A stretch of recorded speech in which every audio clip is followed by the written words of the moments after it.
ایک بزرگ نہر کے کنارے جا رہے تھے۔ ان کو بھوک بھی لگی ہوئی تھی، مگر فقیر بندے تھے، خرچ کرنے کے لیے پاس کچھ نہ تھا۔ نہر میں ایک سیب دیکھا جو بہتا ہوا جا رہا تھا۔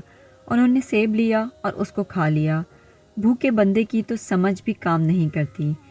کھانے کے بعد خیال گزرا کہ یہ سیب تو میرا نہیں تھا، یہ تو کسی اور کا تھا، میں نے بغیر اجازت کھا لیا۔ مجھے اس بندے سے یا تو معافی مانگنی ہے یا قیمت ادا کرنی ہے۔ چنانچہ جدھر سے پانی آ رہا تھا ادھر جانے لگے۔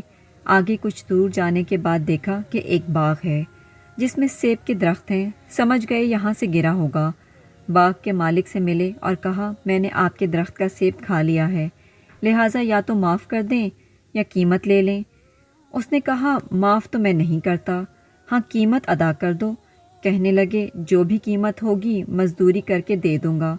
اس نے کہا میری ایک بیٹی ہے، گونگی ہے زبان سے، آنکھوں سے اندھی ہے، کانوں سے بہری ہے، پاؤں سے لولی لنگڑی ہے، لہٰذا اس کے ساتھ تم نکاح کرو اور ساری زندگی اس کی خدمت کرو، اس کو خوش رکھو، یہ قیمت دینی پڑے گی۔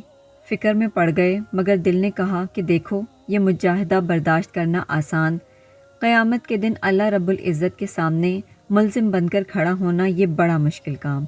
آخر کار تیار ہو گئے، نکاح ہو گیا۔ جب وہ اپنی بیوی کے پاس گئے تو حیران، چاند کا ٹکڑا، آنکھیں خوبصورت، بولنے والی، سننے والی، سمجھنے والی، حیران ہو کر اس سے پوچھا کہ تم اپنے باپ کی ایک ہی بیٹی ہو یا کوئی اور بھی تمہاری بہن ہے؟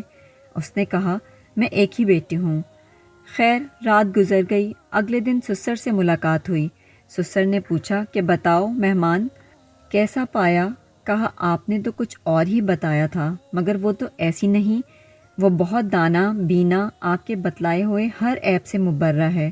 انہوں نے فرمایا ہاں، یہ میری بیٹی ظاہری حسن و جمال بھی رکھتی تھی اور باطنی اعتبار سے بھی حدیث و قرآن کی حافظہ ہے۔ میں چاہتا تھا کہ اس کے لیے کوئی ایسا خاوند ڈھونڈوں کہ جس کے دل میں اللہ کا خوف ہو، کیونکہ جس کے دل میں خدا کا خوف ہوگا وہ بیوی کے حقوق صحیح ادا کرے گا۔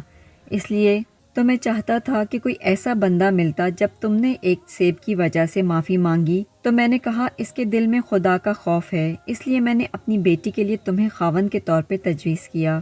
دونوں ساتھ رہنے لگے۔ اللہ رب العزت نے انہیں بیٹا دیا جس کا نام انہوں نے نعمان رکھا۔